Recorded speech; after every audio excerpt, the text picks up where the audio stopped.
काय? शिवसेना उद्धव बाळासाहेब ठाकरे पक्षाचे आमदार सुनील प्रभू आपल्यासोबत आहेत. त्यांच्याशी आपण बातचीत करणार आहोत. सुनीलजी, पावसाळी अधिवेशन सुरू झाले, पहिला दिवस आहे, तुमची पहिली प्रतिक्रिया? असं आहे की पावसाळी अधिवेशनाच्या पहिल्या दिवशी जी फसवी अशा पद्धतीची कर्जमाफी या सरकारने केली आहे, त्याबद्दल नेमकं काय उपाययोजना आहे याची माहिती सरकारने द्यायला पाहिजे ना.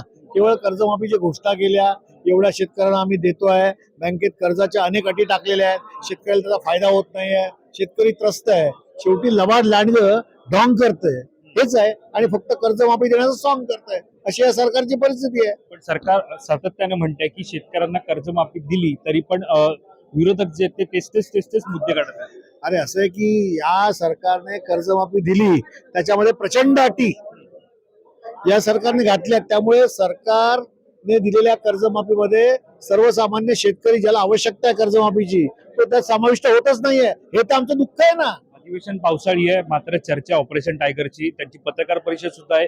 ज्या 6 खासदारांसाठी सभा सुद्धा झाल्या, त्यांनीच आज पक्षाला सोडले. असं आहे की ज्यांनी लोकशाहीचा खून केला आणि मतदारांची प्रतारणा केली त्यांच्याबद्दल काय बोलायचं.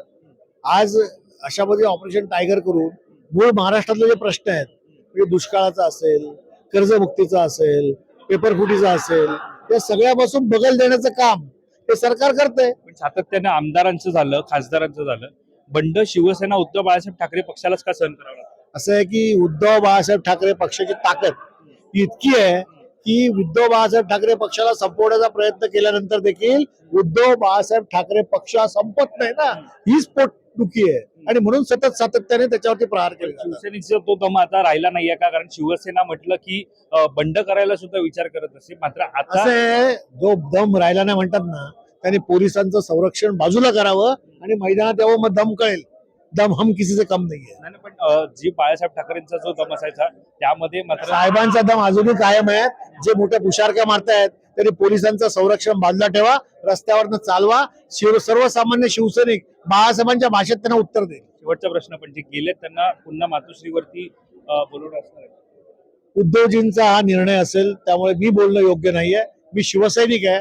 शिवसेना प्रमुखांनी जे आम्हाला बाळकडू दिलंय त्याप्रमाणे काम करणं पक्षात हे आमचं कर्तव्य आहे. कॅमेरा पर्सन अवधेश करी सर, वैभव पाटील, मुंबई.